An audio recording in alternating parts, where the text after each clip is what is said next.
or call 211 and press 1. State Circle is made by MPT to serve all of our diverse communities and is made possible by the generous support of our members. Thank you. Connecting Marylanders to their government. This is State Circle. Good evening. Welcome to State Circle. Coming up tonight, we'll find out why our state song salutes the Confederacy and why Maryland blue crab processors are seeing red. But first tonight, dramatic new footage again showing the utility of police body cameras. A call for a disturbed man led officers to a basement in Baltimore where a man is seen pointing a gun at police before being shot. He is in stable condition, some questioning whether non-police responders might have produced a better outcome. Meantime, a new state legislative task force is looking into making the camera technology more widely available.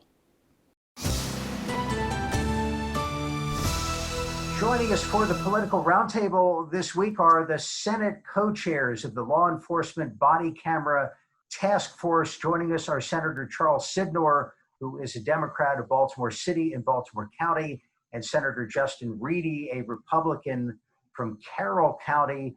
Thanks to both of you for being with us. Thank you. Thank you. And Senator Sidnor, I'll start with you on this. How do you see the mission of this task force?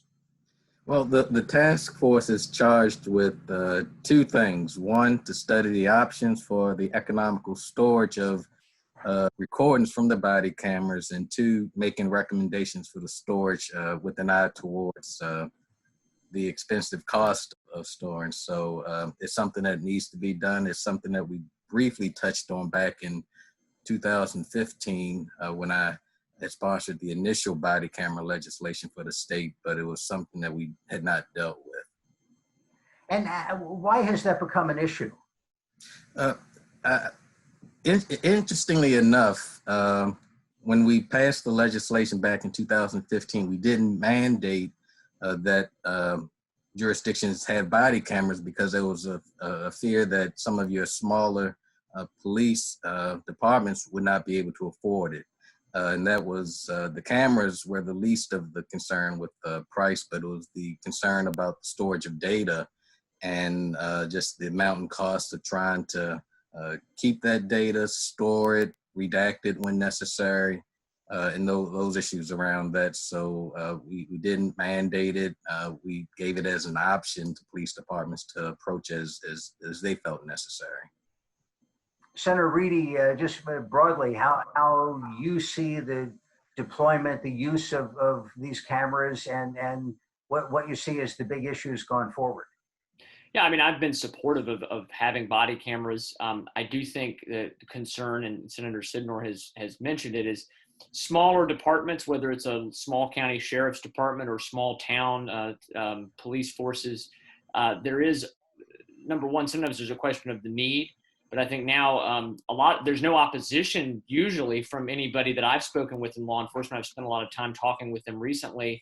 It's more a question of, as we've mentioned, the storage of data. It's not the equipment itself. That's relatively, I mean, it's somewhat of a cost, but relatively inexpensive. It's storage of data, but also there's a manpower issue of if you're going to collate and collect all this data and have to turn all of this over during investigations, not just investigations of an officer doing something wrong, but even investigations of just any criminal matter. Now you're going to be turning a small department's going to have to, go through all of that and turn it over to state's attorney's offices. So there's questions about manpower costs too. And so I'm always been a proponent of the idea of having cameras, and we worked very hard to lay out a framework at the state level where a jurisdiction could do them. Because a lot of times they're great for, as you mentioned, there's cases where it sheds light on what really happened. Sometimes, though, it also sheds light on additional training that's needed for officers as well. So it's a good thing. The question, though, is if we were to mandate it statewide, which is why we didn't, there's a lot of smaller jurisdictions that these costs would become very exorbitant. And so I think a part of our goal with this task force that we've been appointed to is to look into that and figure out what kind of hurdles can be smoothed over I'm not a big fan of mandating things for local jurisdictions and local police departments or local governments myself, but I definitely want us to find ways that departments that want to take advantage and use cameras, there's a way for them to do it. So we need to figure out how to make that happen. It's going to be a tough budget year, of course, but is the state in a position to actually handle that, form some sort of repository for all the data? And it's a tremendous amount of data. I mean, each officer is basically, shooting a movie. At the end of the shift, it's got to be stored somewhere and it's got to be accessible. Do you see that as a role for the state or local jurisdictions? I think if you're talking about ensuring that body cameras are available to all Marylanders, regardless of where you're traveling, is something that the state should look at.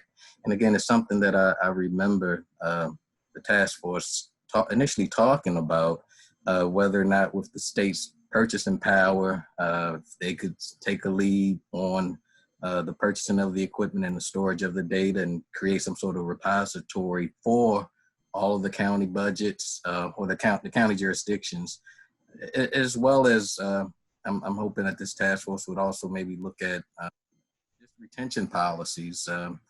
I don't know if all of the jurisdictions that are using the body cameras, if they have retention policies that may help with storage. I mean, if you have footage that you've recorded a year ago and no one's brought up any concerns about issues surrounding that footage, then the question is, do you need to keep that? So, I mean, there are a number of decisions that can be made up front in terms of storage.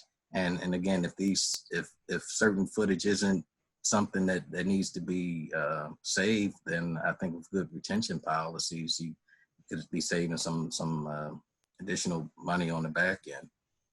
Let me Jeff, switch topics here for Senator. Go ahead. It's important for the public to know it's not that the cameras are on all the time. I think folks in places like Baltimore that already have these know this, but for people that are watching that are from my area and other places that they don't have body cameras, it's not that they're running all the time. It's when there's an interaction with the public. But it's still a tremendous amount of data. And yes, retention policy need to be looked at, because storing stuff for 2, 3, 4 years becomes very, very expensive. So figuring that balance out would be very important. I don't believe the state is in a position to pay for everything right now, but perhaps using procurement policies to try to get the best price is something that will need to be looked at. I wanted to get your thoughts on the governor's decision this week about how the November election will be conducted. He wants all the polling places open. He wants all the early voting places open, and he wants absentee ballot applications sent out to all registered voters. Senator Sidnor, first, your thoughts on how that's going to work. I prefer the hybrid mail-in preferred method that was suggested by our Senate President and as well as Senator Penske.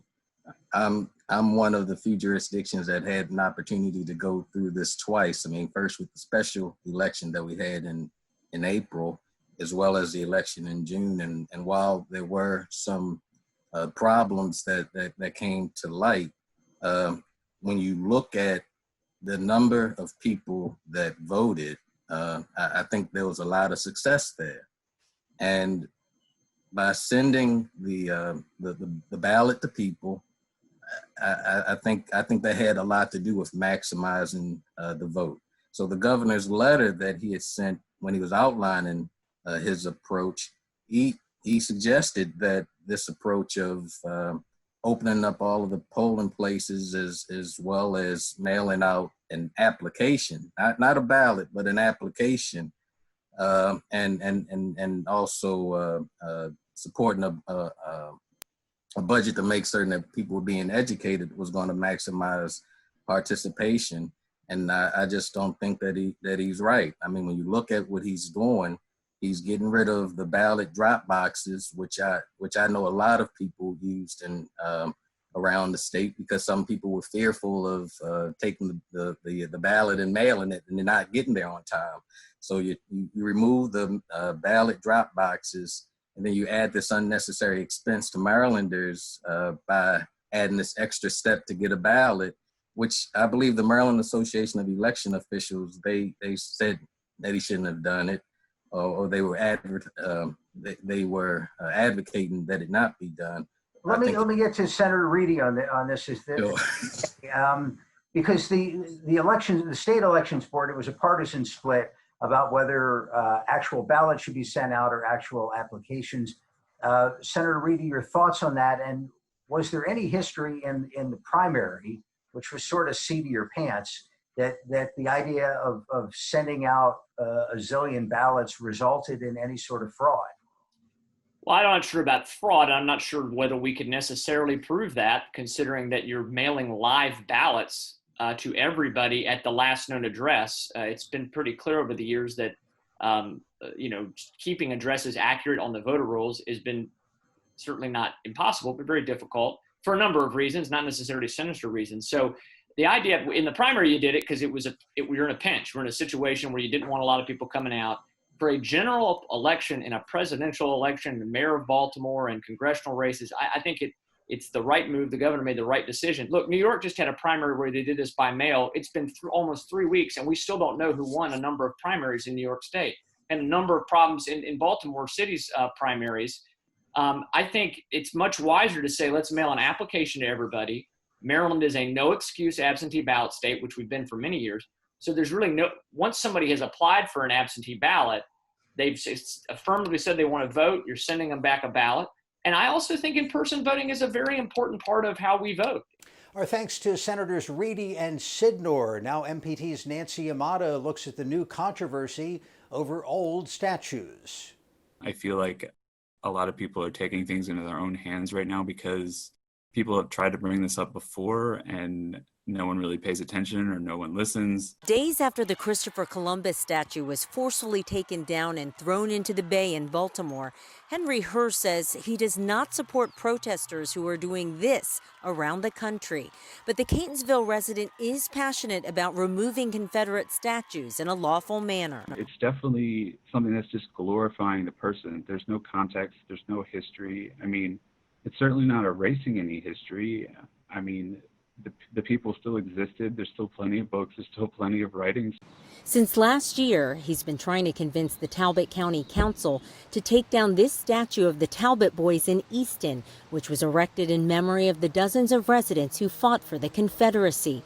His petition now has over 2,500 signatures, and a hearing later this month will determine its fate. People that have also supported it are like, Senator Van Hollen, the state comptroller of Maryland, published Civil War historians, teachers, and a lot of minorities just from Easton that, feel they've been racially profiled in the past. And the things that have been said to them, it's like, this is on our courthouse grounds. Like, this is unacceptable.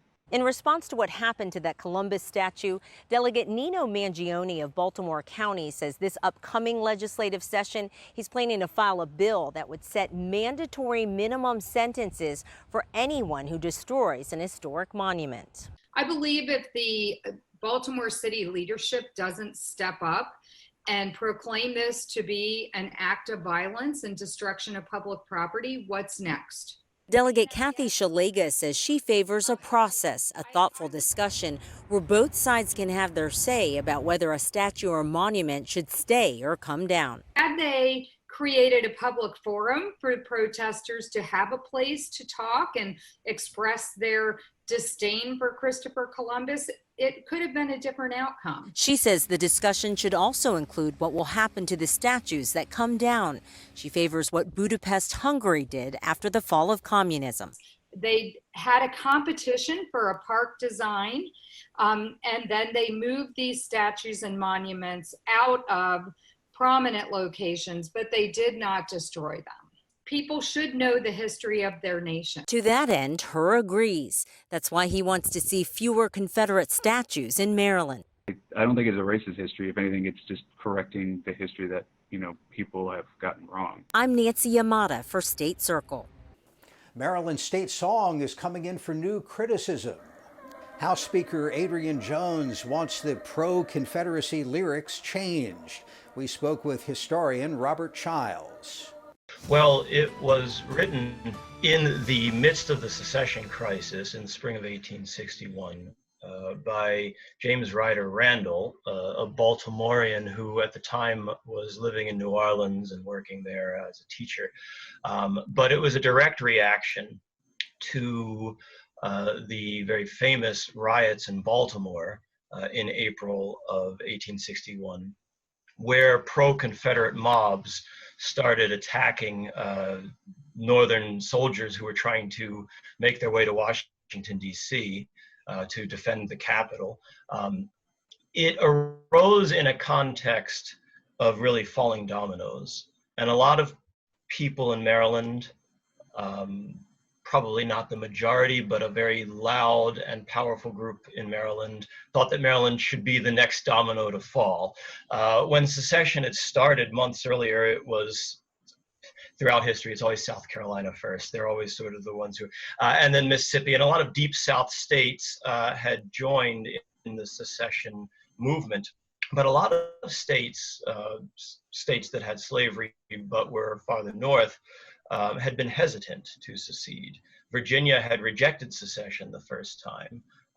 And it wasn't actually until after Fort Sumter and President Lincoln's call to arms, because there had been this attack by these rebels on Union property, and this is treasonous. And so Lincoln calls for arms, and that convinced a lot of Virginians to switch sides. And as that was going on, there had always been a lot of Marylanders who had been sympathetic to the Confederacy and certainly were anti-Lincoln.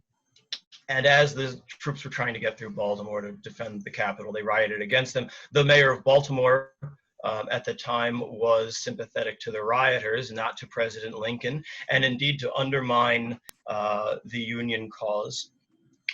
Elite actors from Baltimore, including the mayor, had encouraged members of these mobs to take down telegraph wires and sabotage infrastructure. Let's pick up on Lincoln, if we can, because there are direct Absolutely. references to Lincoln in the song as a despot and a tyrant, right? Yeah. Well, that's right. And so that is how he was presented in Confederate propaganda, broadly speaking. And it's certainly how Randall and other Southern sympathizers would have felt. One of Randall's friends had been killed in the riots.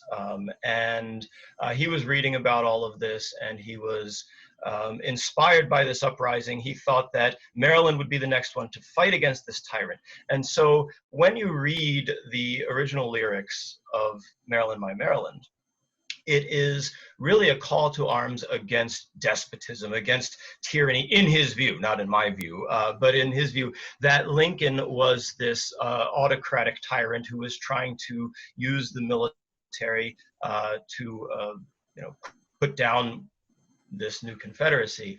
And so the poem, inspired by what he saw as patriotism, you have to remember that at that time, today you think of patriotism, you think of to the United States, you think of 4th of July, you think of things like that, the American flag. But at the time, a lot of people's, their focus of patriotism would have been at the state level. And so when he says in the poem, avenge the patriotic gore that flecked the streets of Baltimore, the patriots there were not those soldiers who were trying to go defend the Union from this treasonous Confederacy. In his view, the patriots were the mob that was attacking the soldiers on behalf of the Confederacy. And how about, Professor, fast forward to 1940, around 1940 was when the song was actually formally adopted by the Maryland General Assembly as the state song. At that point, Lincoln's allegiances weren't really in question anymore, were they? Why did this 75 years after the war ended get adopted as our state song? Well, it's an excellent point. And there's a few contributing factors to that. One is tradition. The song, the poem very swiftly, as everyone watching knows, was set to O Tenenbaum. And that tune was widely recognized in popular culture in this state as the state song, irrespective. So it was the popularly accepted state song, although not official until this period. Similar to our national anthem, which wasn't until I think 1931 during the Hoover administration officially became the national anthem. So there was a move to do that sort of thing.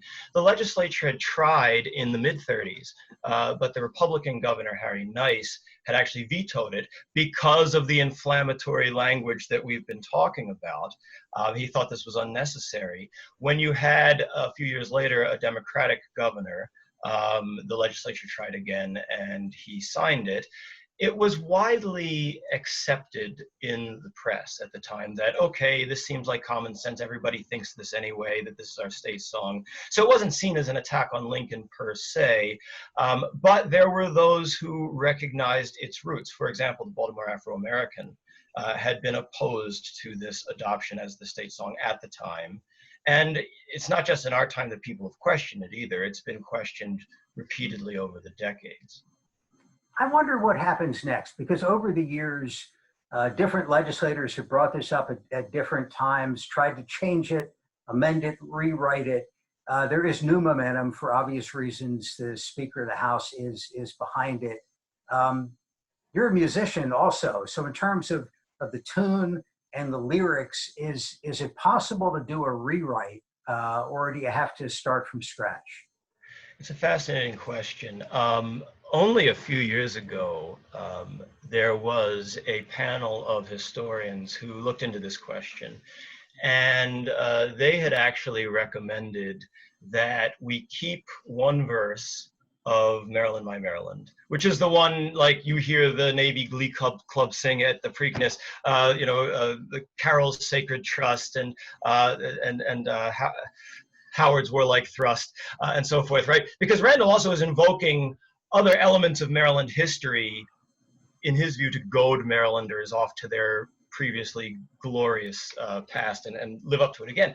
In any event, the historians at the time, I think this was 2015, said there's nothing offensive about that, so why not keep that? And then they actually had suggested, there was another version of Maryland, My Maryland, written by a resident of Frederick County in the 1890s. And it also went to the same tune. And why not take a verse of that and sort of, your question about my view as a musician and as a lifelong Marylander, there's nothing especially offensive or pro-Confederate about the tune of O Tenenbaum, and it is broadly recognized musically as affiliated now with our state for over 100 years. I don't think it would be impossible to have a contest, right? And have middle schoolers around the state try to write new lyric. I don't think it's implausible. We could get together and just an afternoon, we'll put in a few references to, the Chesapeake Bay and crab cakes and Michael Phelps or something, and we'll have a new song. No, I mean, there's so much that's wonderful about our state naturally and historically that I don't think we would be losing our history if we were to purge this. I mean, there's no debate historically that this is a Confederate fight song. It really is. But there's no reason that couldn't be purged and still retain that sort of proud invocation of Maryland's sort of natural splendor and dynamic history. That was Rob Childs of the University of Maryland. Now MPT's Sue Copen reports on troubled waters this summer for Maryland crab processors. This is the first year in 106 years that we're actually closed. It feels like part of you died. It really does. Bryce Phillips is the fourth generation of the Phillips family to help with running their crab processing company that was founded by his great-grandfather in 1914. Unlike seasons past, the facility is shuttered this year. No workers to pick the crabs. We've only had 3 applicants in the last 6 years. 3 from American workers, and they all withdrew their applications when they found out the details of the job. The Phillips facility and most of the 8 other processing plants in Dorchester County have depended for many years on workers from Mexico. But the H-2B visa lottery program allowing them to work in the U.S. was suspended when the pandemic broke out, a suspension that's now been extended by the Trump administration. They were all set to issue 35,000 additional visas. I'm not sure it had gotten as far as being in the Federal Register, but it was definitely out there. Everybody knew they were going to issue until apparently the White House called up and said, nope, we don't think you should do that. Bill Sealing is the executive vice president of the Chesapeake Bay Seafood Industries Association. He says they've had no luck getting help from Washington. There's certain senators that are very opposed to the whole program. It's not just the seafood part, but anybody using H-2B workers. Earlier this year, the Maryland Department of Agriculture released the results of a study spelling out the consequences of the loss of the H-2B workers for the crab processors. That report estimated a loss of income of $12.5 million, a possible loss of more than 1,300 jobs, and an overall loss to the Maryland economy of up to $150 million. Bryce Phillips says more than the processors are hurt when the plants are forced to shut down. If you look at all the people that the crab industry touches, I mean, all the way from the boat maintenance yards to the folks that make the crab traps, that produce the cans, that that work on the HVAC systems, the plumbers, the bait shops, the general stores, folks that do rigging for the fishing, for the fishing boats. This is not just the picking houses that are affected. Dorchester County had 55 crab processing facilities in the 1980s. There are now 9, nearly all struggling. We need someone in government, that has some courage and that loves these people in these communities down here to really take ownership and make this one of their hallmark issues for the year. On Hupper's Island, Sue Copen for State Circle. Sue, thank you. That is our program for this week. For all of us at MPT, thanks for watching and have a good night. This program was made by MPT to serve all of our diverse communities. Tonight on MPT. You don't know their names, but you will. From 100 years ago, meet 5 trailblazing women who changed America. Women pushed the boundaries of what being a lady means. Political activists, civil rights leaders, suffragists. They took on racism, white supremacy, political corruption. It's really quite remarkable what they were able to achieve. Look for Unladylike 2020